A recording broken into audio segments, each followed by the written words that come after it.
Aix-en-Provence. Ensemble, on va voir comment les entreprises sont percutées par les chocs géopolitiques, comment elles peuvent s'en prémunir. Est-ce que l'Europe et la France peuvent croire encore en la réindustrialisation? Dans une Europe sans boussole, justement, où est le couple franco-allemand?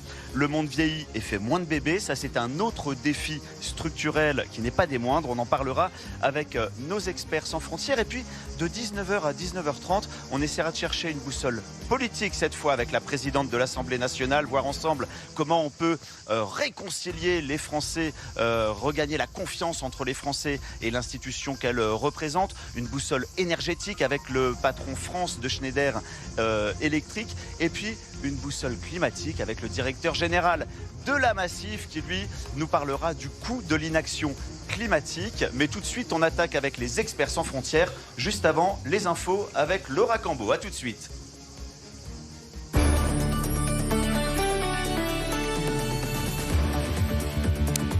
Et à la une de l'actualité aujourd'hui, les soutiens de l'Ukraine lui valident une aide militaire de 7 milliards d'euros, somme qui sera versée par les pays européens de l'OTAN et le Canada à la fois cette année et l'an prochain. Aux rencontres économiques d'Aix-en-Provence, Nicolas Dufourcq appelle à utiliser la dette française pour financer l'armement et non les retraites. Selon le patron de BPI France, ce qu'on met dans la baguette des Français, on ne le met pas dans les missiles qu'on pourrait fournir aux Ukrainiens. Toujours à Aix-en-Provence, sur le plateau de BFM Business, Roland Lescure salue les propositions du MEDEF pour redresser les finances publiques, une hausse de la TVA et de la fiscalité des retraités, des mesures qui contribueront au débat sur le budget et l'élection présidentielle. Dans le cadre de cette échéance électorale, la déclaration de Christine Lagarde aux Échos, la présidente de la Banque centrale européenne, affirme ne pas exclure un départ avant la fin de son mandat. En octobre 2027, elle envisage d'intervenir dans le débat présidentiel. Également dans l'actualité, la centrale nucléaire de Golfech reconnectée au réseau électrique national hier soir. Son seul réacteur en activité avait été mis à l'arrêt fin juin pour ne pas réchauffer le fleuve Garonne où elle rejette les eaux de refroidissement. Ces chiffres sur la canicule de juin, les 2/3 des Européens ont connu des températures supérieures à 35 degrés au moins une fois entre le 15 et le 30 juin. Cela représente 90 millions de personnes de plus que lors de la vague de chaleur de 2003. Du côté des entreprises, l'offre de reprise déposée par le groupe du financier Mathieu Pigasse pour reprendre Fibre Excellence, un groupe papetier en difficulté, une offre à laquelle s'associent des fonds gérés par les régions Occitanie et Provence-Alpes-Côte d'Azur. Et puis enfin, le placement en redressement judiciaire de la fonderie de Bretagne. Elle avait été reprise l'an dernier par Europlasma, le spécialiste des pièces en fonte pour les suspensions et les échappements qui emploie 245 personnes, a jusqu'au 17 juillet pour trouver 3 millions d'euros. Et puis on termine avec un point sur les marchés. Avec vous, Antoine. Oui.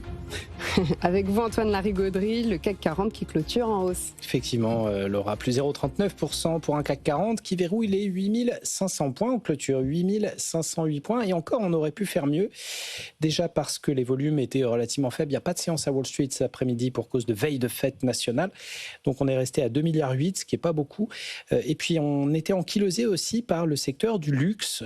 Kering a perdu 1,6% à 248,45 €. L'Oréal, moins 1,42, 382,45 € et LVMH, moins 0,45 à 495,70 €. Stellantis signant la plus forte baisse de l'indice, moins 3,5 à 4,93. Cela dit, on a été soutenu quand même par ArcelorMittal qui gagne 5,9%, 58,60 €. Deuxième séance de forte hausse pour le sidérurgiste. Et puis les valeurs d'infrastructure, de rendement, Veolia plus 2,8, 37,51. Engie plus 2,06 à 27,73. Donc une hausse de 0,39 pour le CAC 40 aujourd'hui. Loin derrière l'Eurostoxx 50 qui a quand même gagné 0,82%. Enfin, l'indice phare de la Bourse de Paris termine la semaine sur un gain d'1,4%. Merci beaucoup Antoine. Et tout de suite, on vous retrouve Mathieu Jolivet en direct donc d'Aix-en-Provence pour les experts sans frontières. Nous sommes avec Madoka Kitamatsu, la chef du bureau du Nikkei à Paris. Bonjour Madoka. Et bienvenue. Nous sommes avec Frédéric Hoffmann, la correspondante du Handelsblatt en France, qui est aussi ici avec nous à Aix. Bonjour Frédéric. Bonjour. Vous êtes la bienvenue. Nous sommes aussi avec Niklas Zaboji, le correspondant en France de la Frankfurter Allgemeine Zeitung. Bienvenue. Bonjour. Et puis, nous accueillons pour la première fois dans le cadre des Experts sans frontières, Maëlyn Camus, présidente de Prism Intelligence. Bonjour et bienvenue. Bonjour. Voilà, je rappelle, Prism Intelligence est un cabinet de renseignement économique. On peut le dire et on n'en dira pas plus, mais vous étiez avant agent opérationnel au sein de la DGSE. Donc vous avez travaillé dans le renseignement. Exactement, c'est ça, à l'armée. À l'armée, renseignement militaire. Exactement. Maintenant, vous êtes revenu à la vie civile. Exactement, et dirigeant d'entreprise désormais d'un cabinet de renseignement qui va justement faire du renseignement pour les entreprises. Voilà, et donc les Experts sans frontières n'ont peut-être jamais aussi bien porté leur nom. C'est tellement sans frontières qu'on ne connaît même pas vos frontières et on ne les connaîtra pas. En tout cas, on est très heureux de vous accueillir et d'avoir aussi votre regard sur les tensions économiques, les écueils que peuvent rencontrer les agents économiques dans ce monde aussi instable et perturbé, car c'est bien ça qui nous préoccupe aujourd'hui. C'est la 21e année qu'ont lieu les rencontres économiques d'Aix-en-Provence. Je crois que jamais il n'y a eu autant de monde, jamais ça n'a été aussi international. Et donc ce thème, c'est un monde qui navigue en recherche de repères. On va essayer ensemble de comprendre, ou en tout cas de trouver des boussoles pour s'y retrouver. Peut-être déjà, Friedrich Hoffmann, le sentiment général, moi c'est un sentiment que j'ai personnellement depuis un an. On voit que la géopolitique s'accélère à vitesse grand V et que tous les chefs d'entreprise que je vois, moi, ici en France au quotidien, semblent subir les chocs géopolitiques, ne les ont pas assez anticipés. Est-ce que vous voyez ça aussi, vous qui couvrez l'actualité économique pour votre journal allemand en France? Je crois les problèmes géopolitiques, ils étaient là les dernières années, mais ce qu'on voit maintenant avec la guerre en Iran, que ça accélère énormément, et aussi les conflits avec les États-Unis concernant le commerce,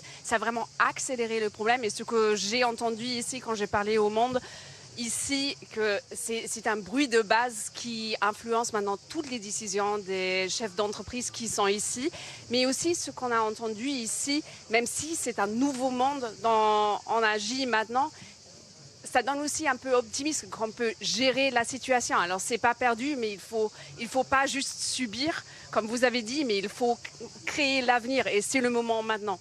Ne pas subir et créer l'avenir. Maëlyn Camus, vous qui êtes dans le renseignement économique et qui accompagnez les entreprises pour essayer d'y voir un peu plus dans cette purée de pois, pour reprendre une expression maritime, effectivement, anticiper, c'est peut-être le principal enjeu qu'on n'avait pas forcément vu venir, ou en tout cas qui s'est imposé plus vite que prévu. Effectivement, anticiper permet justement d'anticiper, mais de prévoir. Et aujourd'hui, on pousse, et je pousse les dirigeants d'entreprise à s'intéresser à la géopolitique de plus en plus. C'est extrêmement important pour pouvoir justement prévoir les nouvelles menaces économiques dans un monde de plus en plus interdépendant, où on doit aussi choisir ses dépendances. C'est le sujet de souveraineté économique pour les entreprises françaises. Anticiper, c'est la clé pour pouvoir se positionner et éviter d'être pris à dépourvu. C'est ça, et un monde interdépendant. Ce qui est peut-être aussi intéressant, et c'est peut-être une des explications, une des racines qui explique aussi la crise qu'on traverse aujourd'hui, ça a été le choc du Covid en 2020, qui nous a fait prendre conscience aussi des fragilités de nos interdépendances. C'est-à-dire qu'avant, pour nous, jusqu'au Covid, en gros, du lendemain de la Seconde Guerre mondiale jusqu'au Covid, on a eu une mondialisation où on s'est dit, finalement, plus il y a d'interdépendance, plus on est sécurisé. Aujourd'hui, l'interdépendance est aussi synonyme de fragilité, et ça, c'est nouveau aussi. C'est nouveau parce que ce qui est nouveau, c'est le fait qu'on le remarque. Attendre qu'il y ait une crise pour remarquer nos interdépendances, c'est quand même assez problématique. Et donc la genèse, c'est plutôt une absence de culture de l'anticipation, culture du renseignement au sein des structures, des organisations, des entreprises, et même au-delà des entreprises, des décideurs qu'on forme, les nouveaux décideurs, les décideurs de demain, qu'on forme dans nos écoles. C'est donc une question de sensibilisation, d'anticipation à cette culture du renseignement économique. Madoka Kitamatsu, vous qui êtes la chef du bureau du Nikkei en Europe, à Genève et à Paris, est-ce que vous aussi, vous constatez ou vous remarquez peut-être que le monde économique, les agents économiques subissent les chocs géopolitiques? Oui, c'est vrai que c'est quelque chose que j'ai senti très fortement pendant cette conférence. J'ai entendu le mot blackmail, donc ce sentiment qu'on est obligé de songer sans le vouloir. Alors, je pense que, comme Frédéric a déjà évoqué, il y a une manière plus optimiste d'aborder la situation actuelle, c'est de multiplier les interdépendances. Je pense que le problème de l'interdépendance, c'est surtout quand c'est concentré avec un seul partenaire. Et ce qui est important, c'est de chercher des voies de coopération avec des pays ou des entreprises qui n'étaient pas nécessairement proches jusqu'à maintenant, mais qui ont les capacités de créer des choses nouvelles ensemble. C'est ça, ne pas mettre tous ses œufs dans le même panier. Oui, voilà. Et aujourd'hui, c'est ça. On est dans un monde où il faut absolument diversifier ses risques et ne pas avoir un seul canal de chaîne de valeur. Oui, c'est ça, exactement. Nicolas, comment est-ce que vous voyez aussi, je rappelle, vous êtes le correspondant de la Frankfurter Allgemeine Zeitung en France, comment est-ce que vous voyez la manière dont les agents économiques sont percutés par ces chocs géopolitiques ? Alors honnêtement, je pense que les chocs géopolitiques, ces crises sur la scène internationale, c'est pas ça le vrai sujet. Pour moi, le vrai sujet, c'est l'instabilité politique en Europe.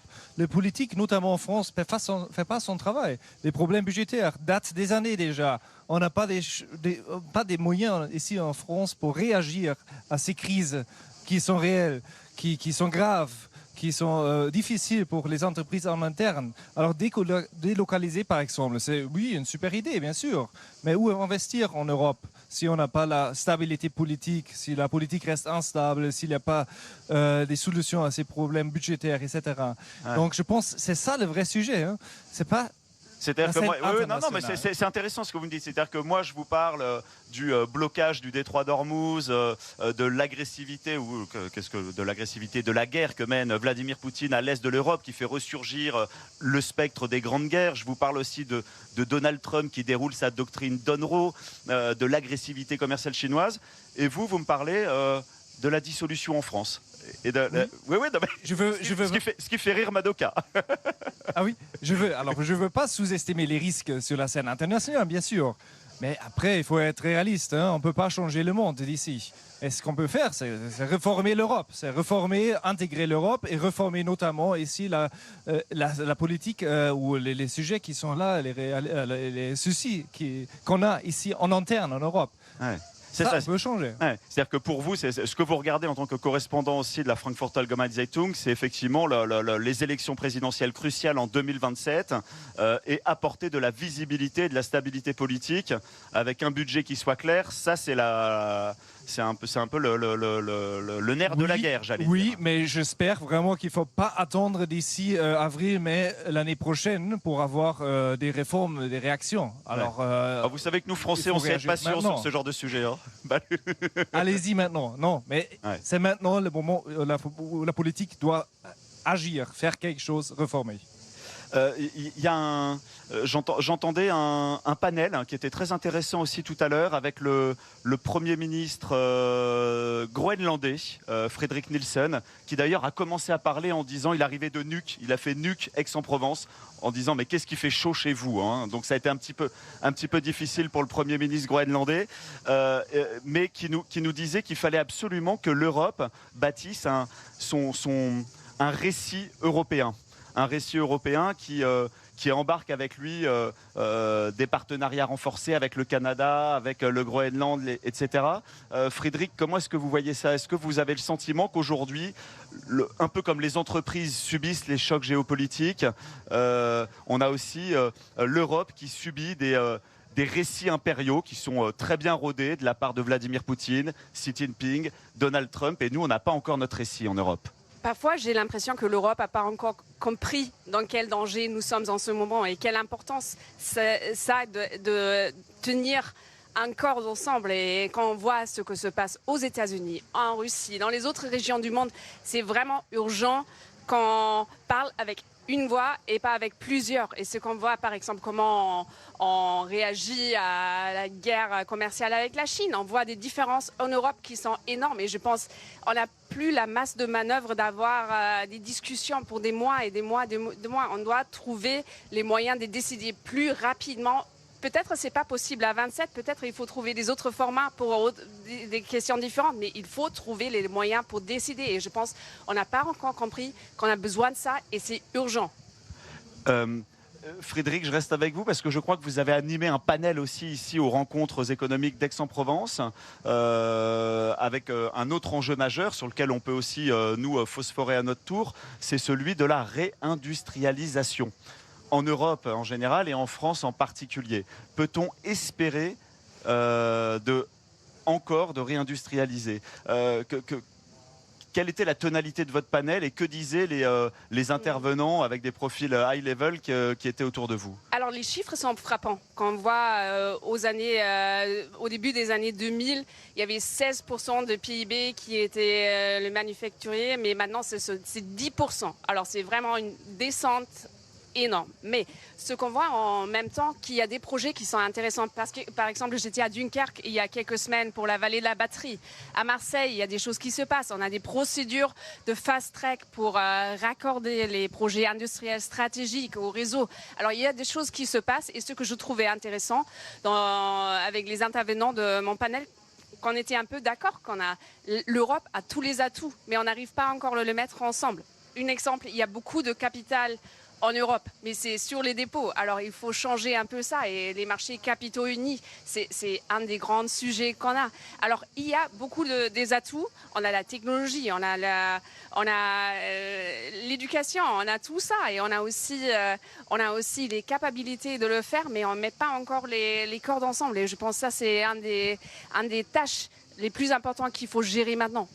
Et vous, Madoka, comment est-ce que vous voyez justement peut-être les atouts européens sur lesquels on a du mal à capitaliser à 27 Comment est-ce que vous observez ça?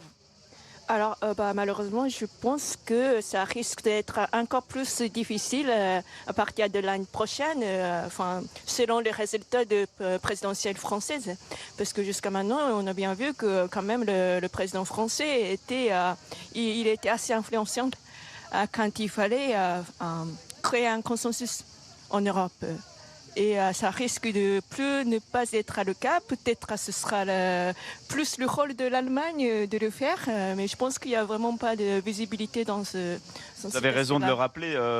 Emmanuel Macron, quand il a commencé en 2017, lors de son premier mandat, il a fait son grand discours sur l'Europe de la Sorbonne. Et aujourd'hui, à la fin de son deuxième mandat, il y a beaucoup d'observateurs qui disent que finalement...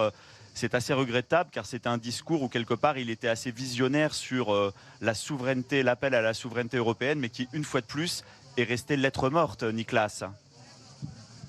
Exactement.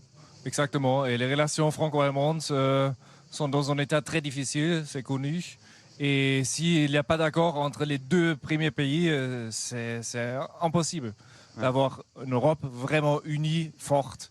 Juste, je veux ajouter deux choses. Au début du mandat du président Macron, il avait deux choses. Il avait des réformes sur le marché du travail et des réformes sur les impôts. Et ces deux choses ont été des conditions sine qua non pour réindustrialiser la France maintenant, et l'Europe. Maintenant, sur les deux choses, on n'a pas de progrès, pas de réforme. C'est pour ça, pour moi, ça ne marche jamais. Réindustrialiser sans attaquer la cotisation patronale, donc les charges sociales, et après, si on ne baisse pas les impôts, c'est impossible. C'est ça, c'est l'investissement massif. C'est ça, c'est-à-dire qu'avec vos lunettes de correspondant allemand, quand vous voyez un pays qui n'arrive pas en 10 ans à se mettre d'accord sur une réforme des retraites, à partir de là, il est hors jeu pour parler de réindustrialisation, c'est ça? Alors, réforme des retraites, oui, mais plein d'autres choses. Oui, enfin, c'est un exemple de réforme structurelle. C'est un bon exemple, et c'est devenu un symbole, et c'est vrai, c'est la mère des batailles, bien sûr. La mère des batailles. Pour revenir sur l'enjeu de la réindustrialisation, Maïline, est-ce que... Voilà, j'ai écouté aussi ce panel qui était passionnant autour de Frédéric Hoffmann tout à l'heure. Il y avait une tonalité qui était quand même, je trouve, quand même assez positive, dans le sens, un diagnostic assez catastrophique.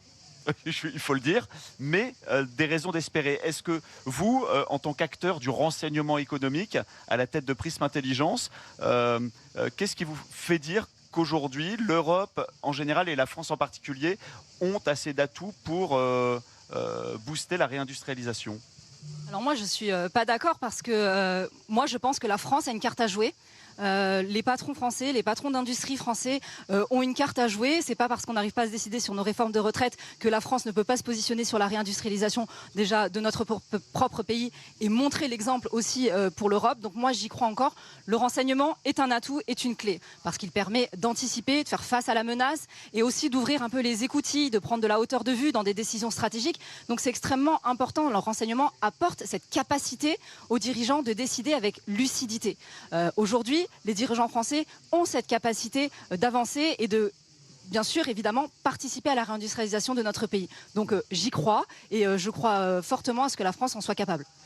J'ai l'impression, vous qui accompagnez aussi des dirigeants de PME, peut-être pour sécuriser leur environnement quand ils veulent investir et développer leur business, on va dire ça comme ça, j'ai l'impression qu'on a changé un peu de paradigme. C'est-à-dire qu'avant, pendant des décennies, c'est lié aussi à notre modèle de mondialisation, la priorité c'était la compétitivité prix, et justement les nouveaux risques géopolitiques font que la compétitivité prix arrive presque au second plan. Aujourd'hui, il faut sécuriser son environnement, garder différentes options dans sa manche, garder une capacité de décision, et que ça devient presque plus important que la compétitivité prix. Est-ce que ça, c'est un diagnostic que vous partagez, ça? Tout à fait, c'est un tournant majeur parce que pendant plus de 30 ans, on était vraiment sur l'externalisation, sur une rentabilité, sur de la compétitivité. Et aujourd'hui, en fait, on est sur une nouvelle ère où les enjeux de souveraineté sont de plus en plus présents. Et l'objectif aujourd'hui, c'est vraiment d'avoir une stratégie de résilience et de faire en sorte que on maîtrise les risques qui pèsent sur les organisations, qu'on maîtrise nos interdépendances, qu'on essaie vraiment en fait de faire front. Et j'invite les entreprises françaises à faire front ensemble, chasser en meute. On veut chasser en meute au niveau européen et je le comprends tout à fait, mais les entreprises françaises aussi doivent chasser en meute, entre elles se soutenir et avancer malgré peut-être la politique qui peut ne pas être dans le bon sens. L'objectif, c'est vraiment de se dire, nous, on est sur le terrain, dirigeants d'entreprise, on pilote des organisations et on représente bien évidemment la France. Chasser en meute, j'ai souvent entendu ça dans le modèle d'exportation allemand. C'est ce qui faisait la force de vos ETI dans les Länder, c'est qu'ils ont toujours chassé en meute, comme nous, on ne savait pas faire, Frédéric, peut-être. Je veux juste le pessimisme que Nicolas a mentionné. Le pessimisme. Non, parce que je suis factuelle peut-être. Non, mais peut-être tu as raison avec l'analyse, mais je crois que ce pessimisme, ça aide pas trop, parce que ce qu'on voit aussi avec toute cette pression qu'on a eue les derniers mois en Europe, l'Europe est capable d'agir. Il faut beaucoup de pression, malheureusement, mais l'Europe est capable d'agir. Et la réforme de retraite en France, oui, c'est une question très, très compliquée. Mais ce qu'on a vu avec la guerre en Ukraine, ça a pris un peu de temps, mais l'Europe était capable d'agir ensemble. Et aussi, comme réaction au président Trump, l'Europe a réussi d'agir ensemble. Et je pense ce qui est très important de garder un peu l'esprit qu'on peut changer des choses. Et je pense que nous avons un grand problème démocratique si on dit toujours tout est perdu. Et ça, je pense qu'il faut avoir cet esprit de créer et cet esprit d'avenir. Et ce que j'ai entendu le panel de Madoka, et ça je trouvais intéressant, il y avait beaucoup de gens de la région d'Asie et on a ressenti beaucoup plus d'optimisme et beaucoup plus d'envie d'avenir qu'on a parfois ici en Europe. Et je pense qu'il faut changer ça. C'est hyper intéressant ce que vous nous dites. Vous avez ressenti ça aussi, Madoka, lors de votre panel. D'ailleurs, on y reviendra tout à l'heure dans la deuxième partie de l'émission. Mais quand même, pour commencer à teaser un petit peu, cet optimisme qui vient de la région d'Asie, quelque part, voilà, ça reflète aussi ce qu'ont compris les Américains peut-être bien avant nous en Europe, à savoir le pivot vers l'Indo-Pacifique. Barack Obama avait très bien compris ça. C'est là-bas que ça se passe maintenant plus qu'en Europe. Oui, c'est vrai que il y a une grande partie de mes panélistes venaient de l'Asie du Sud-Est et je pense que c'est pour ça que des fois leurs défis sont plus sérieux que ce qu'on constate en Europe, mais ils ont quand même confiance que ils sont en pleine croissance, il y aura un meilleur avenir si on fait l'effort et c'est peut-être quelque chose qui manque en Europe. D'accord. Un peu plus d'effort et un peu plus de confiance. En tout cas, si on veut espérer un peu plus de réindustrialisation, moi j'ai quelque part envie de dire merci au Japon. Parce qu'on a eu il y a quelques semaines peut-être une annonce qui était une des plus spectaculaires de ces 20 dernières années d'investissement. C'était lors du sommet Choose France à Versailles. Vous y étiez sur place, Madoka? J'étais pas à Choose France, mais j'étais à la conférence de presse de Mussurson et président Macron. Et voilà, après, j'ai eu l'occasion aussi d'interviewer Mussurson. Ouais, alors expliquez-nous, parce que c'était le président de SoftBank qui a investi pas loin de 80 milliards d'euros dans des data centers en France. Oui. Alors, donc on a demandé pourquoi en France. Il a répondu qu'il a été convaincu par le président qu'il y a une abondance d'électricité, ce qui est vraiment important, essentiel pour le data center. Il avait déjà annoncé un grand plan d'investissement aux États-Unis et maintenant il voulait investir aussi en Europe. Et c'est ainsi que, en fait, maintenant la France exporte l'électricité aux pays autours, mais avec des data centers, et on peut exporter data vers les États-Unis pendant la nuit quand il fait nuit en Europe. C'est ça, c'est-à-dire qu'un des grands atouts de la France pour le coup, c'est l'atout énergétique. Oui, exactement. D'accord. Oui. Est-ce que ça, c'est quelque chose que vous voyez aussi, vous qui êtes dans le renseignement économique, justement, la solution de décarbonation ou de l'électricité abondante? Enfin, je sais que ça a été un facteur décisif pour que SoftBank dise OK, je mets 75 milliards. C'est-à-dire qu'on peut raccorder très vite n'importe quelle centrale pour des projets haut débit et voilà, et on perd pas trop de temps. Ce que je comprends par là, c'est qu'il est extrêmement important pour la France de protéger ce qui est stratégique et ce qui séduit l'international. Notre patrimoine, finalement, il faut le protéger. Le renseignement permet vraiment en fait, de protéger. Et aujourd'hui, on doit se préserver ce qui attire justement ce genre de contrat et d'investissement. Dernier point peut-être aussi sur les espoirs, voilà, sur les raisons d'espérer une réindustrialisation. Est-ce que ce débat, cette question aujourd'hui, comment est-ce qu'on la vit en Allemagne? Parce que je sais qu'il y a une crise existentielle que traversent de grands noms industriels allemands qui font la grande force de l'Allemagne et de l'Europe. Aujourd'hui, est-ce qu'on a le blues ou est-ce que on a encore la foi? La crise est une réalité, la crise industrielle de notre secteur clé, l'auto. Ça explique peut-être mon point de vue qui a été qualifié comme pessimiste. C'est super, c'est super. Mais au contraire, vous nous faites réagir, Nicolas. Vous êtes là pour ça. Là. Alors, il y a un slogan d'une chaîne télé qui est très connue, la France a tout pour réussir. Non, je veux dire l'Europe. Mais c'est un de nos programmes phares sur BFM Business de Jérôme Tichy. L'Europe a tout pour réussir, y compris l'Allemagne. Et c'est vrai, il y a des atouts partout et j'ai beaucoup d'espoir quand même. C'est quoi les chiffres de croissance? Maintenant, on parle de 0,5%. Ça suffit pas pour financer notre système, pour financer nos retraites, etc. Donc, il faut faire plus. Il ne faut pas se reposer. Et sur cet investissement de SoftBank avec Schneider, c'est génial. C'est un bon exemple qu'il y a encore l'espoir. C'est justifié. Après, combien de jobs, combien d'emplois est créé? Pas assez. Et c'est dommage qu'il n'y a pas encore d'autres investissements qui créent beaucoup plus de jobs. Allez, je lance un défi à tous mes experts sans frontières. Dans la deuxième partie de l'émission, on va essayer de donner quelques arguments pour rendre Nicolas un peu plus optimiste sur la réindustrialisation. On marque une courte pause, on se retrouve juste après dans les experts sans frontières, spéciale délocalisation depuis les rencontres économiques d'Aix-en-Provence. À tout de suite. Économique d'Aix-en-Provence. Autour de moi, Madoka Kitamatsu, chef du bureau du Nikkei à Paris et à Genève, Friedrich Hoffmann, correspondante du Handelsblatt en France, Niklas Zaboji, correspondante de la Frankfurter Allgemeine Zeitung en France, et puis Maëline Camus, présidente de Prism Intelligence et ex-agent de la DGSE, spécialiste du renseignement économique. On parlait des raisons d'espérer pour réindustrialiser en France et aussi qu'est-ce qu'il faut faire pour que l'Europe arrive à naviguer dans ce monde de plus en plus instable? Comment l'Europe peut trouver sa boussole? Moi, j'ai toujours grandi, Nicolas, avec au-dessus de moi l'ombre du couple franco-allemand. Aujourd'hui, je le sens plus, je le vois plus. Est-ce que ça doit repasser par là? Et est-ce que on ne le voit plus, on ne le sent plus, selon vous? Non, ce couple existe toujours. Hein. C'est toujours un mariage, mais c'est un mariage un peu vieilli. Donc maintenant, on a une crise dans ce mariage, dans ce couple. Et malheureusement, déjà pendant des années, tout le monde a pensé qu'avec Merz, ça va aller. Hein. Et au début, il avait d'espoir. Maintenant, c'est devenu compliqué, notamment pour des raisons que les coopérations industrielles dans la défense ne fonctionnent pas comme prévu. C'est ça. Et donc là, ce qu'on a en tête, c'est forcément le SCAF. C'est quoi votre lecture, vous? Qu'est-ce qui a échoué dans le SCAF? Parce que je sais que si on regarde au niveau des motoristes, par exemple, Safran, lui, il a très bien réussi à s'entendre avec ses homologues allemands. Hein. Après, au niveau d'Airbus, ça devenait un peu plus compliqué. Et de Dassault, je crois que ça devenait un peu plus compliqué. Tout à fait. Alors, premier point, méga projet politique, politisé, trop lent. Alors déjà 2017, on a discuté ce projet. Maintenant, avec la crise en Ukraine, beaucoup de choses ont changé.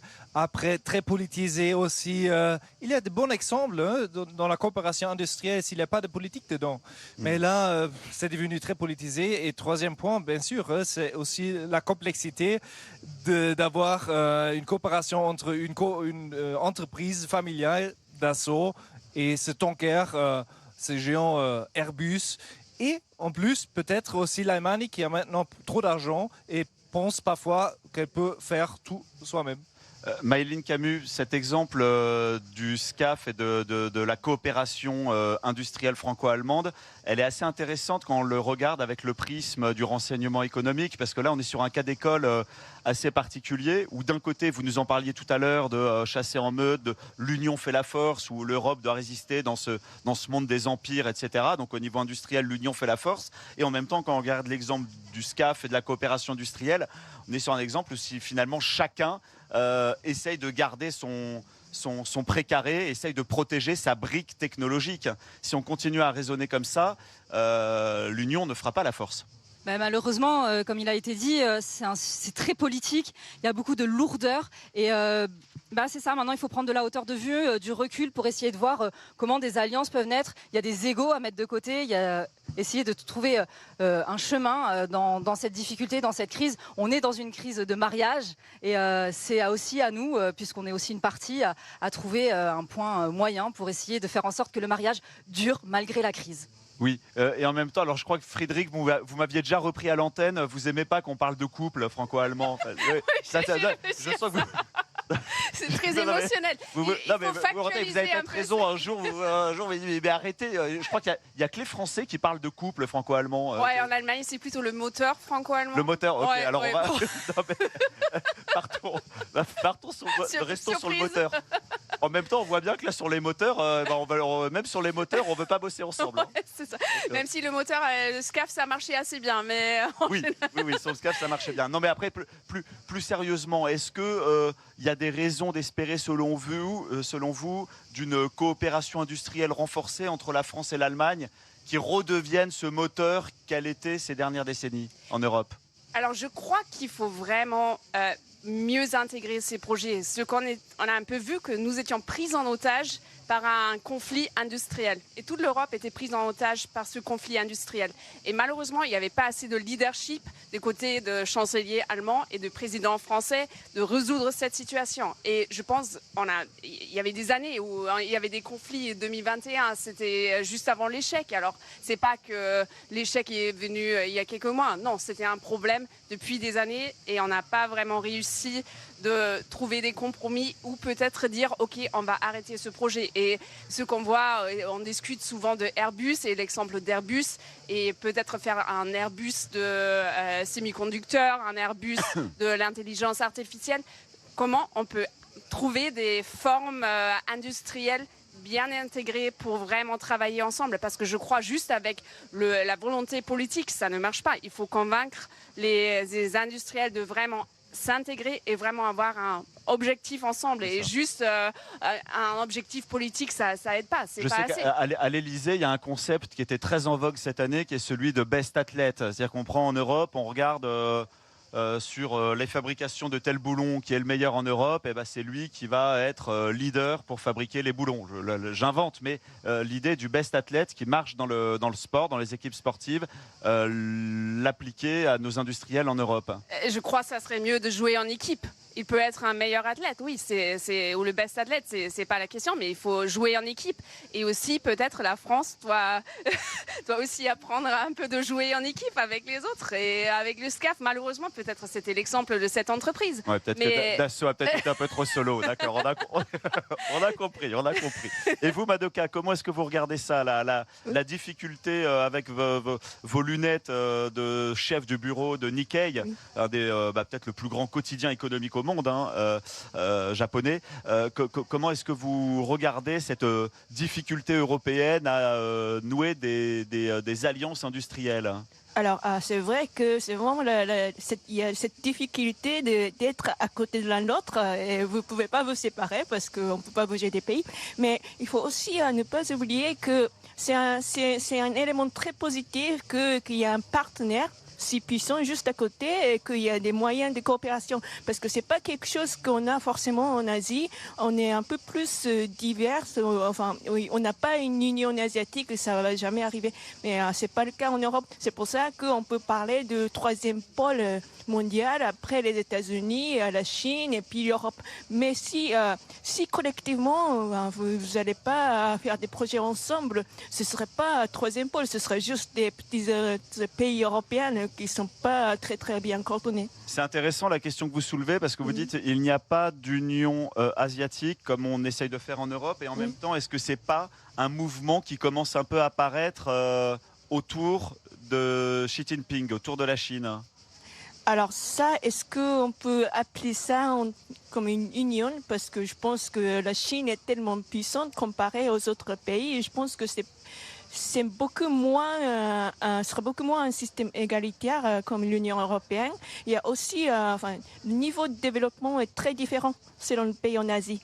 Ouais. Et on ne partage pas les mêmes langues, on ne partage pas la même culture. Donc je pense que nous, en Asie, on cherche plutôt à multiplier des voies de coopération bilatérale, multilatérale. Et ce sera comme ça qu'on ne va pas être unis en une Asie.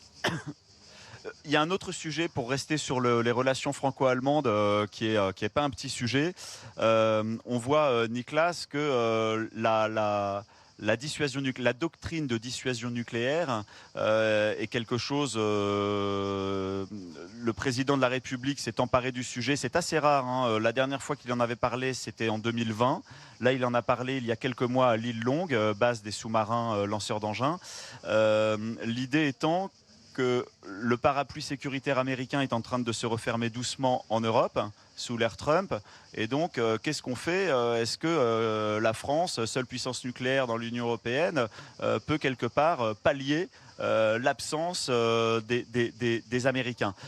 Il lance un peu cette perche, Emmanuel Macron, en disant on peut réfléchir ensemble à une dissuasion avancée ou élargie.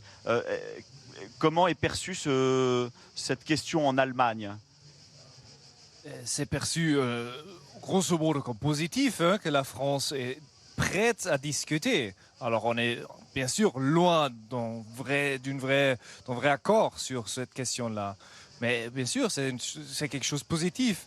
Et c'est aussi là, c'est un bon exemple qui montre dans quel état l'Europe se trouve, et notamment l'Allemagne au cœur de l'Europe sans dissuasion nucléaire elle-même, parce qu'il y a non seulement cette menace russe, mais aussi les Américains qui se reculent. Donc il y a ces deux choses ensemble, et ça explique aussi, c'est aussi quelque chose que je dis, essaie aussi d'expliquer aux Français toujours, faire un peu la pédagogie. L'Allemagne est vraiment dans un état hyper menacé, se sent menacés, c'est pour ça qu'on lance ces milliards, et c'est aussi pour ça qu'on veut maintenant prioriser aussi des projets industriels dans la défense plutôt court-termistes, parce qu'il faut des solutions vraiment d'ici 2029. Et juste pour ajouter, ce que j'entends ici souvent des PDG, mais aussi avec des hommes-femmes politiques que je discute, la peur que l'Allemagne fait maintenant son propre truc et pas plus faire les choses ensemble. Nicolas a mentionné les sommes énormes qui sont investies dans la défense, mais aussi dans l'infrastructure en Allemagne. Et là, on voit par exemple avec la constellation satellite allemand qui va être un peu en concurrence de le projet européen IRIS². Alors, je crois qu'il y a un budget monstre de 400 milliards, je crois, sur la défense qui a été... Alors, et je pense que ça, c'est maintenant aussi un moment crucial, aussi montrer du côté allemand qu'on veut aussi travailler ensemble et pas dire on a investi maintenant beaucoup d'argent, on va faire comme sans les autres. Et je pense que ça, c'est vraiment crucial. Dernier point sur l'Allemagne, je voulais en profiter, comme on est aussi avec Maïline qui est dans le renseignement économique. Je ne sais pas d'ailleurs si vous avez des éclairages à nous apporter ou pas là-dessus, ou si ça fait écho à ce que vous pouvez voir en France. Mais je sais, on en avait déjà parlé un peu ensemble, l'Allemagne qui est plus exposée que la France à la guerre hybride que mènent les Russes en Europe. Et notamment, j'ai cru comprendre qu'ils avaient des opérations... notamment de déstabilisation, mais opérationnelle, hein, pas que cyber, qui visait beaucoup d'industriels en Allemagne. Est-ce que cette nouvelle menace, cette nouvelle guerre hybride, notamment que mènent les Russes en Europe, c'est quelque chose dont le tissu industriel français doit prendre en compte, se méfier, s'armer dès aujourd'hui? Et est-ce qu'ils le font déjà ? C'est extrêmement important. L'Allemagne, ce qu'elle fait, c'est qu'elle constate des menaces qui existent et elle en parle et elle prend des décisions sur ces menaces. Il est grand temps aujourd'hui que la France fasse de même. Pourquoi ? Parce qu'en fait, les menaces, elles ne s'arrêtent pas aux frontières. C'est pas que l'Allemagne qui est visée, c'est l'ensemble de l'économie. Et les entreprises françaises font aussi face à cette guerre économique, à des menaces hybrides complexes, qu'importe d'où elles viennent. En tout cas, elles menacent aussi les organisations françaises. Et il est temps aujourd'hui, de s'en rendre compte, de ouvrir les écoutilles et enfin de constater qu'effectivement on est soumis à cette menace et qu'on est dans un contexte de guerre économique, et de prendre des mesures pour se protéger, pour se sensibiliser, pour se former et finalement faire comme les Allemands, mais agir. Ouais. C'est ça, oui, parce que je sais qu'en Allemagne, il y a beaucoup. Le patron de Rheinmetall, par exemple, était visé à un moment. Sa personne a été visée physiquement par les services russes. Je sais qu'il y a beaucoup de sections de câbles et d'entreprises d'infrastructures énergétiques qu'on renforce en Allemagne. Voilà, c'est ce type de mesures qu'il faudrait prendre chez nous aussi. Alors il y a aussi, quand ça concerne une menace étatique, les services de renseignement étatiques se positionnent dessus et font preuve de discrétion par rapport à ce qu'ils constatent. Oui, donc c'est pas étonnant qu'on ne soit pas au courant de tout. Moi je parle des entreprises françaises, donc des organisations privées qui elles font aussi face, et elles ont aussi le droit de savoir à quel type de menaces elles font face. C'est extrêmement important pour pouvoir se protéger. De quoi on se protège aujourd'hui? Donc il faut faire la différence entre une menace étatique et, contre un État, et une menace contre des organisations privées. En tout cas, faire le diagnostic d'un monde de plus en plus brutal, de plus en plus instable. C'est ce qui se passe ici pendant 3 jours aux rencontres économiques d'Aix-en-Provence, où nous avons notre plateau délocalisé et où j'ai le plaisir d'accueillir tous mes experts sans frontières. Vous avez aussi modéré et animé une table ronde ici, Madoka Kitamatsu, qui était passionnante aussi autour des enjeux démographiques et de la croissance ou de l'hypercroissance et de l'hyperfragilité des pays asiatiques, c'est ça? Oui, c'est ça. Alors, j'avais la ministre des Affaires féminines du Cambodge qui m'a expliqué que, en fait, il y a... Excuse-moi, parce qu'il y a c'est l'intitulé, il y a une ministre des Affaires... Des Affaires féminines au Cambodge, d'accord. Au Cambodge. Elle m'a expliqué qu'en fait, il y a de nouveaux critiques envers les femmes et les femmes qui aspirent des voies professionnelles parce que la natalité est en train de baisser dans son pays. Et donc on dit que donc ce sont des femmes qui sont responsables parce qu'elles préfèrent choisir autre chose qu'avoir des enfants dans la vie. Et je pense que le problème est commun entre l'Europe et l'Asie. On constate qu'il y a moins d'enfants, mais je pense que l'approche est différente. En Asie, on a un peu une tendance, c'est pareil au Japon, de renvoyer la responsabilité vers les femmes, qui est pas du tout, ça ne résout pas du tout le problème. Et je trouve qu'en France, par contre, on n'en parle pas assez. Ouais. Et parce que c'est fou, ça. C'est vous qui me faites découvrir en fait ce courant en fait anti-carriériste chez les femmes au Cambodge, qui serait responsable d'une démographie qui stagne. Oui, moi je ne savais pas non plus, mais ça se comprend. Et je pense qu'au Japon aussi, peut-être moins maintenant, mais il y a quelques ans, peut-être 10 ans, 15 ans, on entendait le même type de discours. Et alors, ce qui est intéressant, c'est que si on élargit un peu la focale, c'est vrai qu'on a peut-être en Europe tendance à se dire que la croissance démographique, elle se fait en Asie, un peu partout en Asie. En fait, non, il y a quand même un mouvement qui a commencé à stagner, voire à régresser aussi en Asie. Hein. Le monde entier fait moins de bébés et l'Asie n'échappe pas à cette règle. Oui, je pense que c'est une tendance naturelle avec la croissance économique et le niveau de vie qui est meilleur.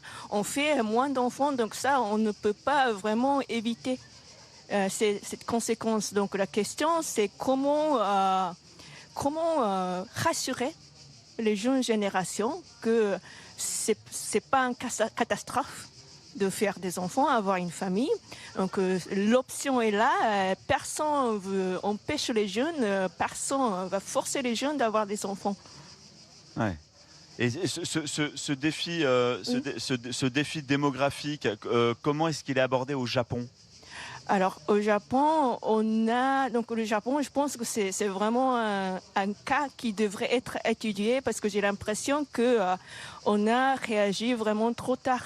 C'est-à-dire que la baisse de naissance a commencé, je pense qu'il y a 20 ans, 30 ans, et du coup, on a vraiment le nombre absolu de femmes qui est là au Japon, qui ont l'âge de pouvoir avoir des enfants. On n'en a pas assez pour pouvoir arrêter la baisse de population.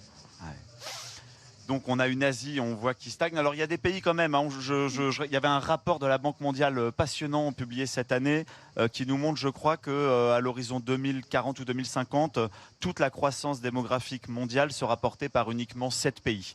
7 pays dans le monde, dont l'Indonésie. Et tout l'enjeu, de ce que j'ai compris, tout l'enjeu pour ces pays était de faire tapis et justement au niveau budgétaire, d'investir dans l'éducation.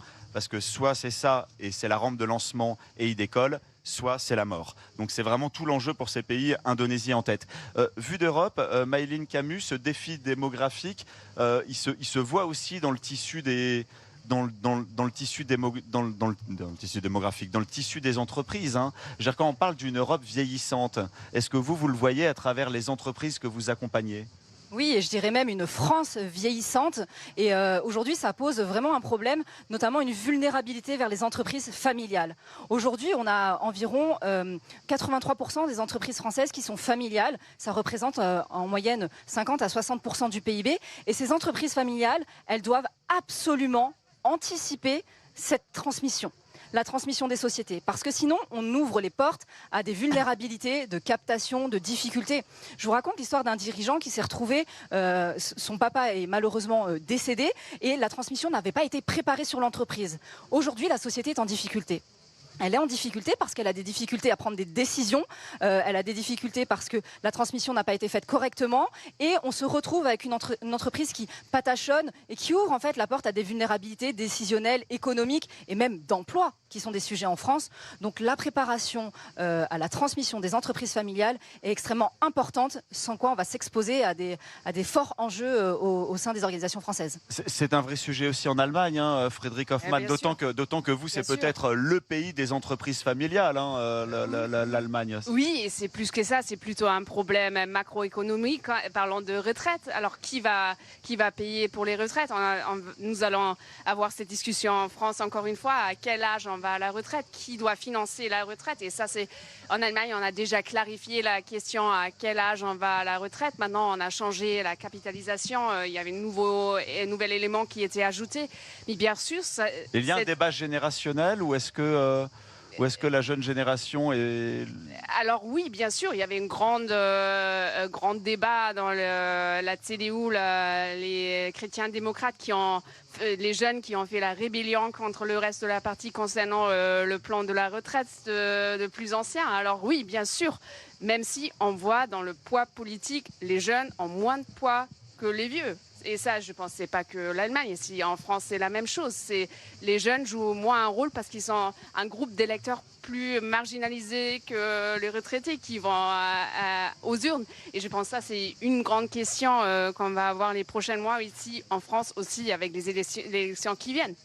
Avec les élections qui viennent. Il nous reste quelques minutes, on va peut-être terminer aussi là-dessus, sur ces élections qui viennent. Vous, Niklas, à la Frankfurter Allgemeine Zeitung, comment est-ce que vous abordez cette année électorale qui arrive en France? Qu'est-ce que vous guettez? Est-ce que c'est la possibilité d'un parti extrême qui arrive au pouvoir et vous décortiquez déjà son programme économique? Est-ce qu'il y a d'autres aspects qui vous intéressent déjà ou que vous surveillez?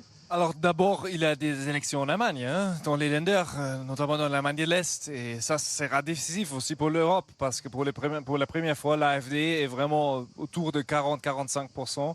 Donc possiblement déjà au pouvoir dans un Länder, dans un land. Pas sur le niveau national, mais quand même, ça serait décisif. J'avais pas en tête. 40 à 45%. En Sachsen-Anhalt, Saxonie, en Allemagne de l'Est, en septembre, c'est très décisif. Et les Mecklenburg-Vorpommern, là, ils sont pas à 45%, mais quand même. Wow. Ça, c'est décisif. Et ça, c'est aussi peut-être une vraie menace pour la coalition à Berlin, parce que Merz, maintenant, est pas vraiment populaire. Il n'a pas réussi à convaincre son électorat, son parti. Et donc, en combinaison avec la crise industrielle, qui est une réalité qui explique peut-être mon pessimisme, ça se traduit dans une complexité en Allemagne. Après, oui, bien sûr, la France maintenant est instable ou peut-être pas vraiment gouvernée parce que le gouvernement de l'économie n'a pas de majorité, ça c'est connu. Donc, franchement, honnêtement, ce seront des mois très décisifs et aussi très difficiles pour l'Europe. Et vous, Madoka Kitamatsu, comment est-ce que vous allez couvrir et surveiller cette élection présidentielle, au-delà des taux obligataires et de la dette française que vous scrutez au quotidien au Nikkei, bien sûr? Alors, donc vraiment, la grande question que les entreprises japonaises se posent par rapport à l'élection présidentielle, c'est est-ce que la France va continuer d'être un pays qui vaut d'investissement? Est-ce qu'il va continuer d'être aussi accueillant au capital étranger? Parce qu'on peut beau parler de réindustrialisation, mais si on est trop protectionniste, on ne peut pas réindustrialiser l'Europe sans capital qui vient d'ailleurs. Et je pense que vraiment chaque candidat serait bien qu'ils envoient des messages clairs aux entreprises étrangères dans quelle manière il ou elle va aborder ce défi. Et en même temps, au-delà de la France, ça fait partie, j'allais dire, est-ce que c'est pas le symptôme d'une époque où tout le monde se replie un peu sur soi? Oui. Je pense qu'il faut bien protéger l'industrie nationale ou régionale et il faut aussi avoir d'investissements étrangers. C'est à chaque pays de trouver le bon équilibre. Il ne faut pas pencher aux extrêmes. Maëlyn Camus, quand on est dans le renseignement économique, est-ce que ces périodes de quelques mois avant une présidentielle en France, sachant qu'il y a la guerre à l'est de l'Europe, on sait qu'il y a toutes les élections en Europe sont percutées par des tentatives de déstabilisation venant de la Russie. Ça, c'est un sujet politique hermétique aux questions économiques, ou est-ce que c'est quelque chose quand même où tout est entremêlé et ça peut geler des décisions d'investissement ou perturber des acteurs économiques, voire des secteurs entiers? C'est des choses que vous surveillez, que vous guettez? Tout à fait, on parle de guerre hybride, on parle de guerre complexe. Tout ça, la géopolitique, la politique, les présidentielles, ça va venir forcément impacter les entreprises, les décisions des dirigeants d'entreprise, aussi aller vers l'étranger, aussi investir, ouvrir le capital. Tous ces sujets, c'est en suspens. Et aujourd'hui, c'est un peu ceinture et bretelles. Et tant mieux, parce que d'un côté, la menace est là, et tant qu'on n'a pas défini quelles sont les menaces, qu'on ne se protège pas, je comprends aussi que les dirigeants d'entreprise aujourd'hui soient un petit peu réticents aussi par rapport à l'avenir de notre pays aussi. Oui, réticents et aussi déboussolés, puisque c'est le thème qui nous réunit aujourd'hui, Frédéric. Quand on dit déboussolé, on est quand même en France, on sort d'une période où, encore une fois, alors j'ai plus la date exacte, mais la dissolution de l'Assemblée nationale, derrière, ça a été 18 mois d'instabilité politique, pas de budget. Ça renvoie une image catastrophique aux investisseurs étrangers. Oui, je pense qu'on va changer le mode en septembre. Quand on va vraiment entrer dans la campagne, je pense qu'il y aura moins de décisions à l'Assemblée. Bien sûr, la France a besoin d'un budget, mais ça devient encore plus compliqué avec les élections qui viennent. Alors maintenant, je pense que le discours politique devient encore un peu plus dur que c'est déjà. Et vu par exemple de l'Allemagne, c'est bien sûr, on est un peu prudent ce que se passe ici, bien sûr. Et quand on dit qu'on est en manque de repères, je ne sais pas, alors évidemment on ne va pas faire de la politique fiction, voilà, on n'a pas de boule de cristal, mais moi personnellement je suis assez, pas déstabilisé, mais j'ai du mal à lire ce qui peut se passer en France, parce il y a ce paradoxe où d'un côté on voit comme en Grande-Bretagne, comme il y avait par exemple en Hongrie aussi, monter des populismes très forts un peu partout. Et en même temps, on voit des sondages qui nous parlent d'une envie d'Europe. 57% des Britanniques qui regrettent le Brexit, qui veulent plus d'alliance avec l'Europe. Quasiment une énorme majorité d'Européens qui estiment que Trump n'est plus un allié et qui veulent renforcer les coopérations européennes. Donc il y a des signaux un peu contradictoires entre des vagues populistes et des besoins et des envies de coopération. Personnellement, j'ai du mal à m'y retrouver. Oui, ça je comprends très bien et je pense que c'est aussi un peu la démocratie. Peut-être c'est plus ambivalent les sentiments qu'on a quand on voit ce monde maintenant. Mais ce que je reprends de ces jours à Aix, ici les rencontres, que c'est peut-être aussi une fenêtre de l'opportunité qu'on a maintenant d'agir. Et il faut agir et pas juste attendre et voir ce que se passe dans le monde. C'est vraiment maintenant agir. Et aussi, oui, il y a des élections en Allemagne, à Pologne aussi, en France. Mais quand même, ça ne doit pas arrêter tout. Et je pense que ça c'est très important aussi de montrer qu'on est capable d'agir et on ne réagisse pas que. Oui, c'est ça, une fenêtre d'opportunité. Et vous, Nicolas, comment est-ce que vous aussi, enfin, est-ce que vous avez, vous y voyez peut-être plus clair que moi entre ces signaux contradictoires de sondages qui montrent une envie d'Europe et en même temps des sondages qui montrent des montées populistes extrêmement fortes? Je pense juste qu'une partie de l'électorat est toujours juste déçu, frustré, mais peut être convaincu par une politique qui attaque vraiment les problèmes qui sont là, les problèmes structurels, qui peuvent être attaqués. Et avec des réformes, avec la croissance, ça va changer. On peut aussi le sentiment général en Europe, en Allemagne, mais aussi en France. Là, je veux être convaincu, oui, parce que vous avez donné les exemples des pays comme notamment l'Hongrie. Eh ben, vous savez quoi, on aura terminé avec vous sur une note positive, Nicolas. Oh. Vous m'avez convaincu.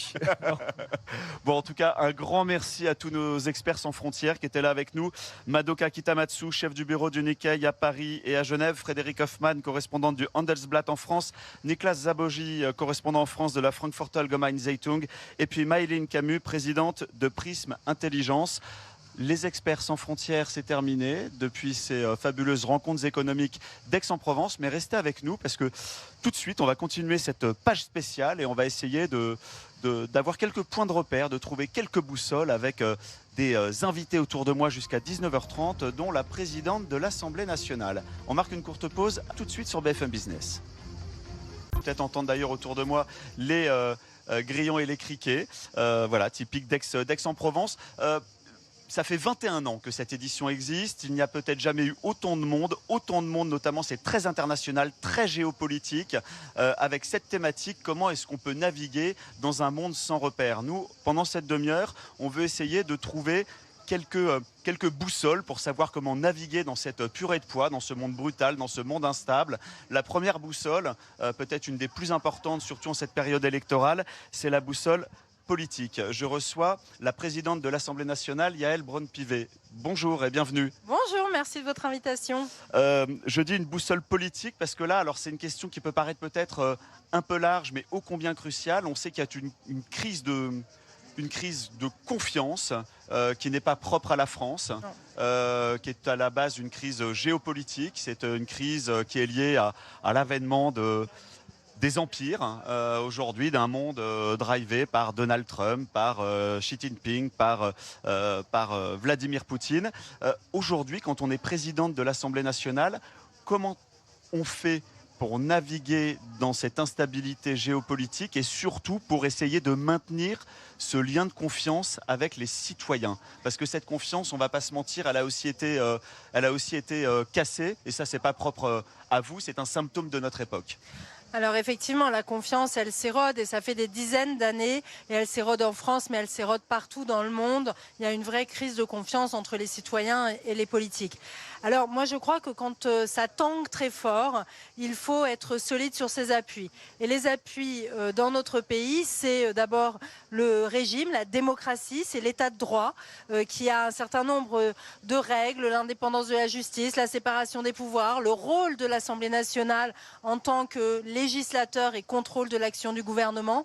Et puis ce sont nos valeurs. Quelles sont les valeurs qui guident notre action et sur lesquelles on ne transige pas, même quand il y a de la tempête. Et donc les valeurs, la démocratie, l'état de droit, quand ça tangue, il ne faut pas les remettre en cause parce qu'on voit que certains veulent les remettre en cause pour justement résoudre certaines difficultés. Je crois que c'est une erreur majeure. Il faut au contraire rester très solide sur ce que nous sommes. Qui nous sommes pour pouvoir affronter justement ce monde pétri de crises qui, pour la plupart du temps, sont exogènes à notre pays. Et comment faire entendre ou faire résonner fortement ces arguments dans un monde où on voit que les recettes populistes, et notamment du Trumpiste, marchent très très bien et qui surfent notamment sur, vous connaissez ça par cœur, mais sur les élites déconnectées du peuple, etc. Ça marche bien. Alors je crois qu'il faut déjà être exemplaire. Les élites déconnectées du peuple, moi je ne sais pas ce que ça veut dire. On vit normalement, on vit chez nous, on n'est pas dans les palais de la République, on n'a pas fait toujours ça dans notre vie. Moi j'ai commencé la politique, j'avais 47 ans et donc je suis parfaitement connectée avec les gens. Je suis comme tout le monde. Je fais partie du peuple. Donc il faut déjà déconstruire cette idée de se dire qu'il y a des élites d'un côté qui seraient complètement déconnectées de la réalité. Ça n'est pas exact, ça n'est pas notre réalité. Quand je vais au supermarché faire mes courses, je suis avec les gens, je suis comme tout le monde. Et pour moi, ça n'est pas une exception. Parce que l'Assemblée, l'institution que vous représentez, c'est vrai, a un peu traîné comme un sparadrap cette attaque de député Godillot. C'est vrai. Parce qu'une grande majorité issue de la société civile, on a perdu le lien politique avec le territoire, etc. Et ça, je veux dire, les détracteurs ont beaucoup appuyé là-dessus. Exactement, mais c'est faux, ça correspond pas à la réalité. Après, moi, ce que je fais personnellement, c'est qu'en tant que président de l'Assemblée nationale, je vais partout à la rencontre des Français. C'est mon 87e déplacement aujourd'hui sur le territoire national. Je vais dans tous les départements d'outre-mer aussi, ce que ne faisaient pas mes prédécesseurs. Parce qu'on ne peut pas dire que nous, politiques, on est loin des gens si on ne va pas vers eux. Donc ça, c'est, je crois, très important de retrouver la proximité du dialogue. Et puis après, c'est ce que je disais ce matin lors de ma table ronde, il faut des résultats. Les Français, en fait, ne peuvent pas avoir confiance s'ils ne voient pas les effets de ce que l'on dit. Ils auront l'impression qu'on parle dans un violon, qu'on raconte des balivernes parce qu'ils n'en voient pas les résultats. Et donc, le résultat de l'action politique, c'est absolument essentiel pour retrouver la confiance. Et moi, je crois profondément qu'il faut parler à l'intelligence des gens. Les problèmes du monde d'aujourd'hui sont des problèmes d'une complexité abyssale. Et on ne peut pas résoudre ces problèmes complexes avec des solutions simples. Ça n'existe pas. C'est faire croire aux gens que finalement, c'est les endormir et les embobiner. Est-ce que l'hyper-décentralisation peut être un des remèdes pour retisser le lien de confiance avec les citoyens? Je dis ça parce que j'ai en tête Andy Burnham, qui est fortement possible le prochain locataire du 10 Downing Street, qui était le maire du Grand Manchester.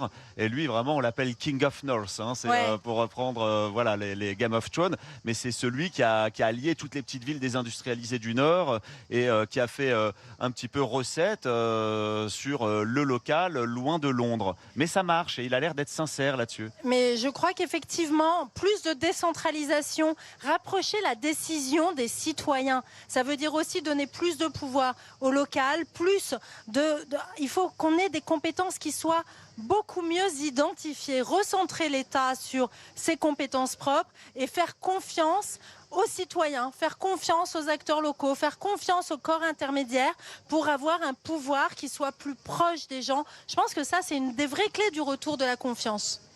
Comment est-ce que vous expliquez ce paradoxe? Moi, j'ai personnellement du mal à saisir des sondages qui nous montrent un peu partout en Europe une envie d'Europe. Et d'ailleurs, je vais même en Grande-Bretagne, vous avez une grande majorité des Britanniques qui regrettent le Brexit et qui veulent plus de coopération européenne. Vous avez une grande majorité de Hongrois qui ont dit non à l'ère Orban, après 16 ans de Orban. Vous avez une énorme majorité d'Européens qui fustigent le Trumpisme et qui ne voient plus les États-Unis comme un allié fiable. Et à côté de ça, des raz-de-marée populistes. Mais justement, quand je dis qu'il faut être solide sur ses fondamentaux, évidemment, le fondamental Europe, il doit être extrêmement présent dans la vision et le programme qu'on propose. On sait tous qu'on est un timbre-poste à l'échelle du monde si on est simplement entre Français. On doit être très pro-européen parce que c'est la bonne échelle. Maintenant, on voit bien qu'il y a tout un tas de choses à faire avec l'Europe parce que l'Europe ne fonctionne pas très bien et ça, les concitoyens le perçoivent aussi parfaitement.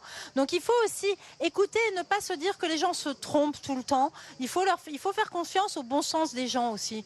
Une de mes dernières questions, Yaël Braun-Pivet, comment vous, en tant que présidente de l'Assemblée nationale, vous abordez les menaces d'ingérence russe sur cette période électorale? On sait qu'ils sont extrêmement actifs, que c'est une guerre hybride qui se brutalise, qui change de nature, qui parfois devient même opérationnelle et qui est venue percuter la plupart des dernières élections en Europe.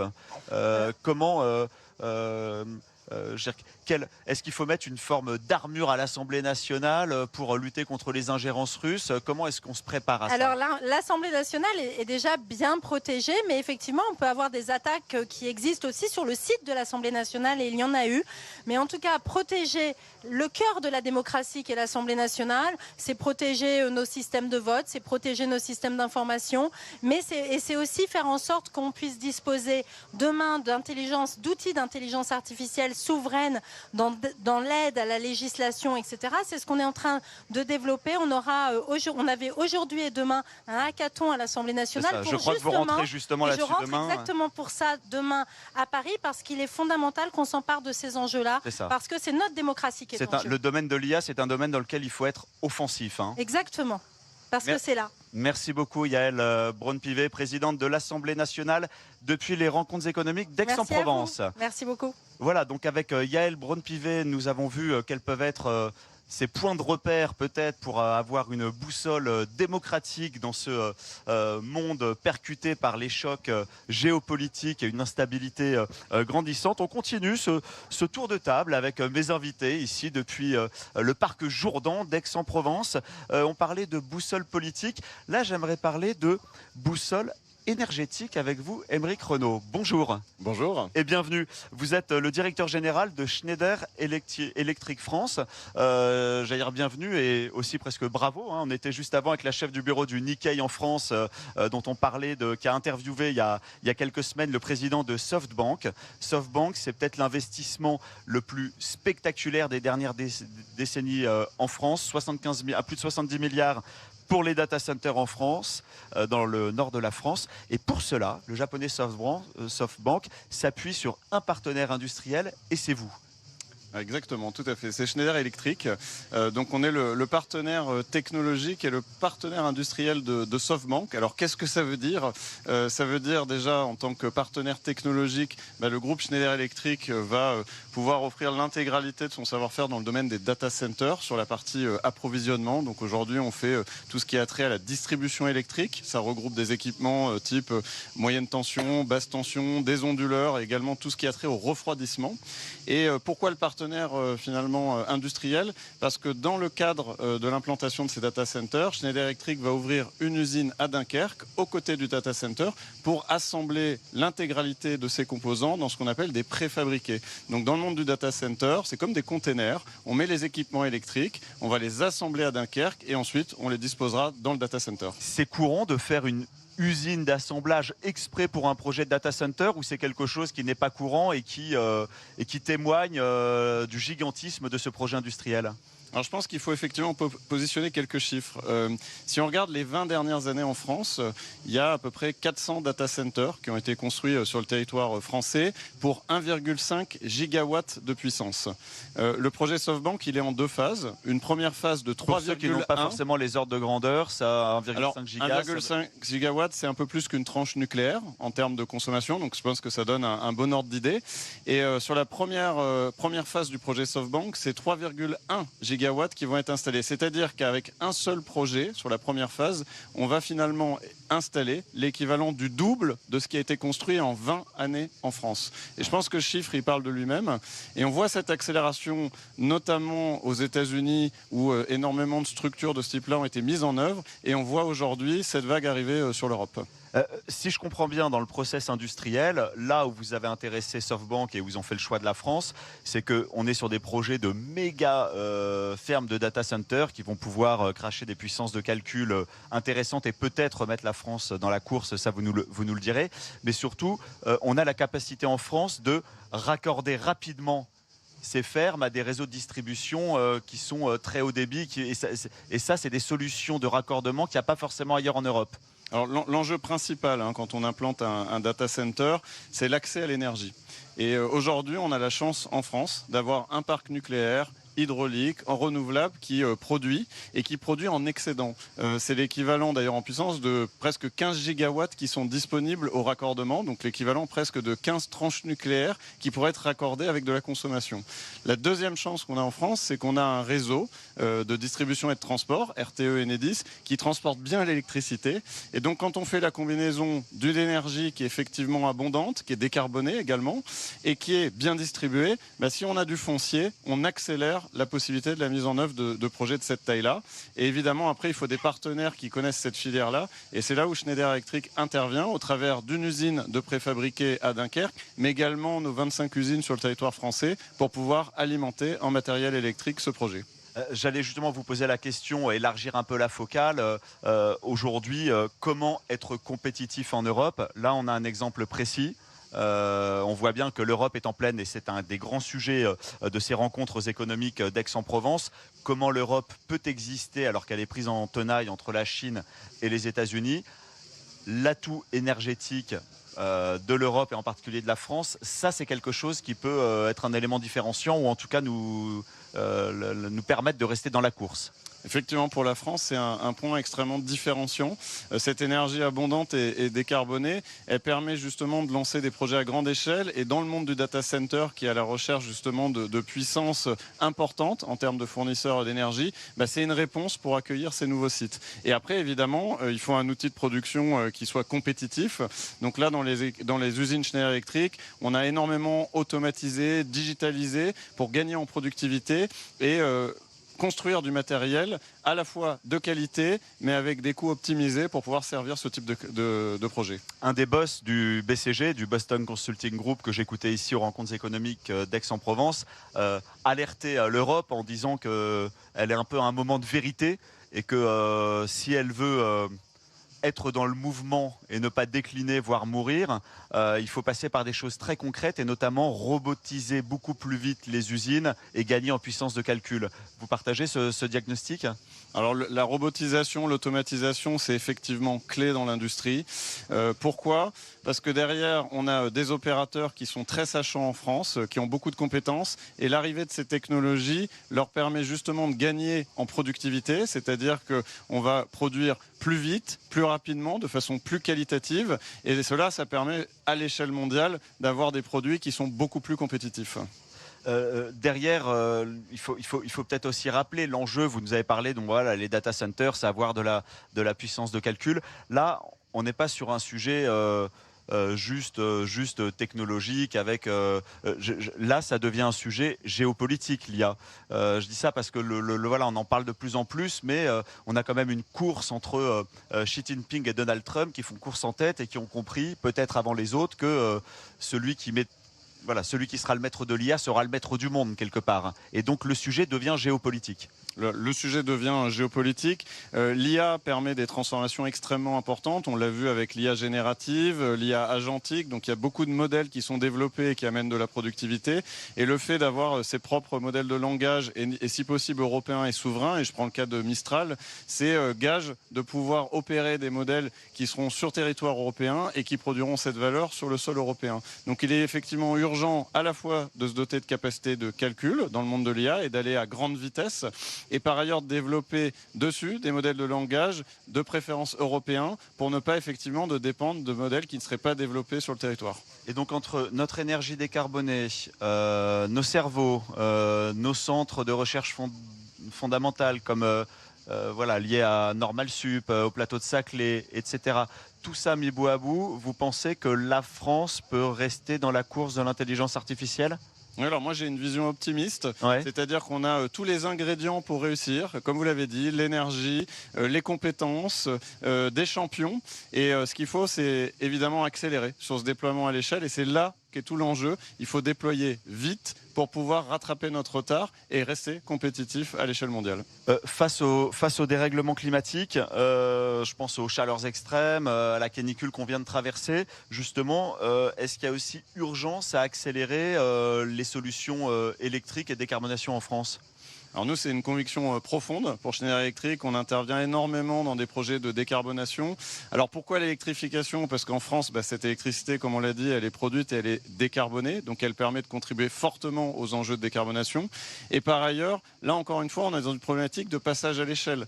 Il y a des technologies qui existent, on a la possibilité de les intégrer avec des solutions qui sont économiquement viables. Maintenant, il faut une filière d'intégrateurs, de distributeurs pour les mettre justement sur le terrain, dans nos usines, dans nos bureaux et passer à l'échelle rapidement pour pouvoir contribuer positivement et décarboner notamment la France et plus largement le monde. Passionnant.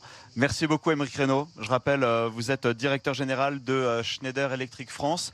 Et puis, ça fait du bien aussi d'avoir une note positive et d'optimisme dans ce monde de plus en plus instable, dans ce monde en manque de repères. C'est bien sûr la thématique aujourd'hui qui nous réunit ici à Aix-en-Provence aux rencontres économiques d'Aix où on a notre studio délocalisé. On vous propose pendant cette demi-heure d'essayer d'avoir quelques points de repère sur des sujets fondamentaux, d'avoir avec Yael Braun-Pivet, on vient de l'entendre, comment retrouver notre boussole démocratique pour rétablir le lien, le ciment entre les citoyens et leurs institutions. On vient de voir cette boussole énergétique avec le directeur général de Schneider Electric France qui, à travers notre capacité d'électricité décarbonée, nous rappelle qu'il y a peut-être des raisons d'espérer d'avoir des décisions d'investissement extrêmement fortes en France. Et puis, pour terminer ce tour de table, j'aimerais bien essayer d'avoir quelques repères aussi dans le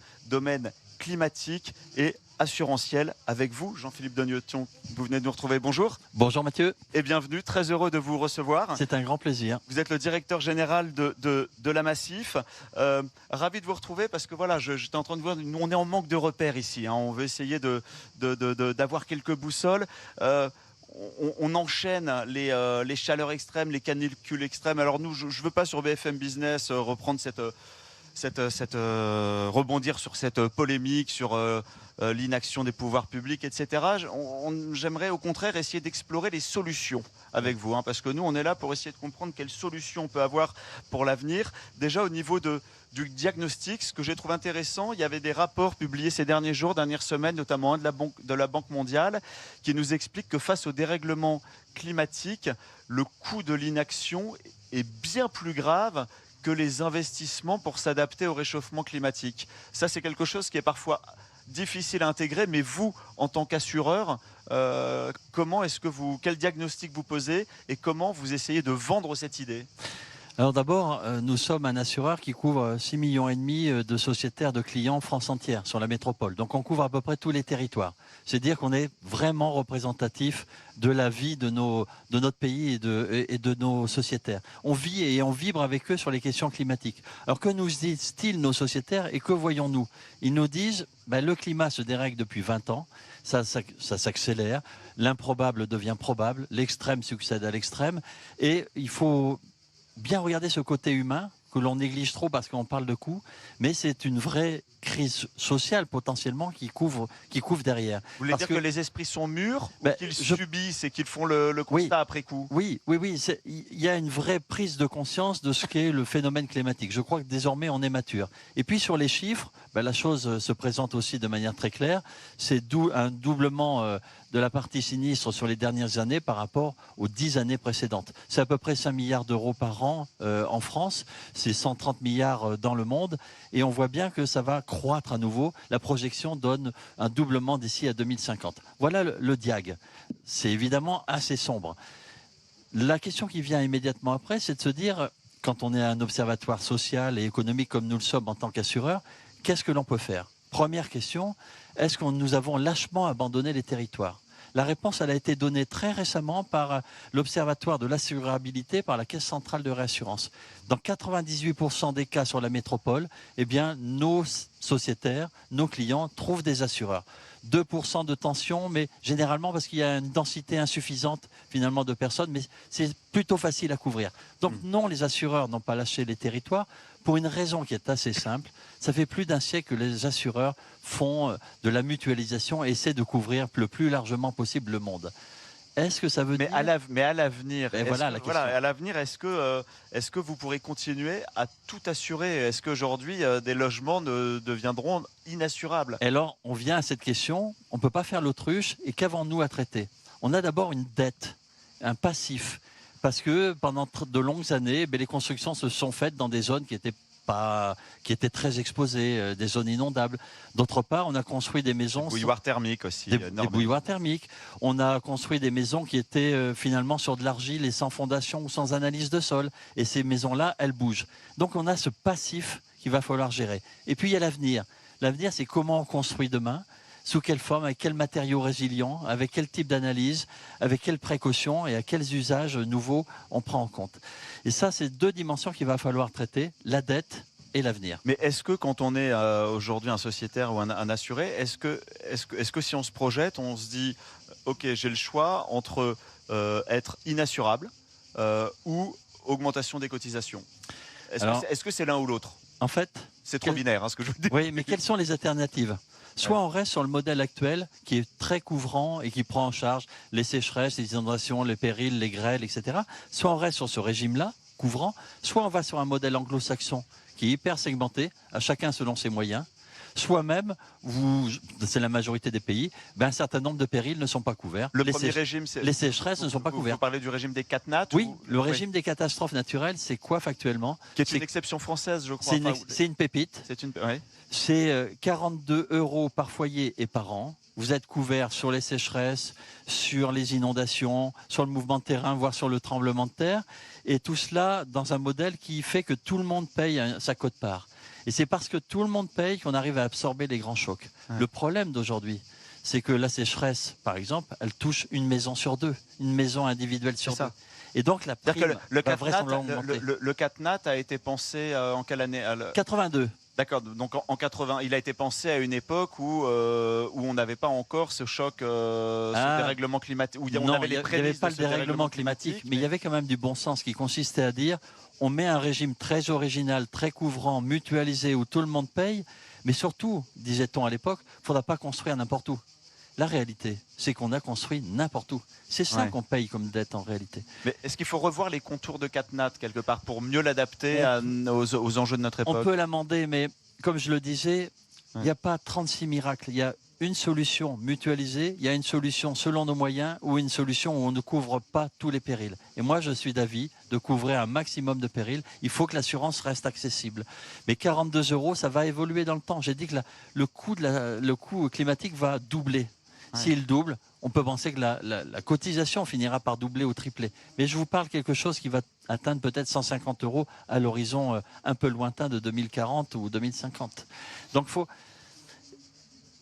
il faut limiter le risque à la fois par sa valeur, mais aussi par l'atténuation. Ce sont les mesures de prévention. Un assureur doit être un préventeur et doit s'engager dans la prévention. Un assureur doit être un préventeur, nous dit Jean-Philippe Dogneton, le directeur général de la Massif. Merci beaucoup d'être Merci à vous. venu sur notre studio délocalisé de BFM Business. Voilà, j'ai été très heureux de passer cette heure et demie en votre compagnie depuis les rencontres économiques d'Aix-en-Provence. J'espère qu'on a pu vous apporter quelques points de repère avec mes experts sans frontières et avec nos invités, hein, sachant que le thème ici, c'est bien sûr comment naviguer dans un monde sans repères.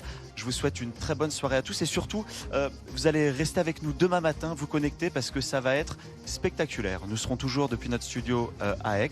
Vous aurez bien sûr samedi matin en direct les experts de Raphaël Legendre et ensuite les grands entretiens d'Edwige Chevrillon, où elle aura entre autres, allez, je vous le dis en mille, Patrick Pouyanné, le patron de Total Energy, mais aussi le président du MEDEF ou la nouvelle présidente de La Poste. Vraiment que des profils haut de gamme qui seront dans les grands entretiens d'Edwige Chevrillon. Très bonne soirée à tous. Et puis tout de suite, vous allez avoir un best-of des chroniques IA et des chroniques tech de Anthony Morel. Allez, très bonne soirée à tous sur BFM Business. Les experts sans frontières sur BFM Business.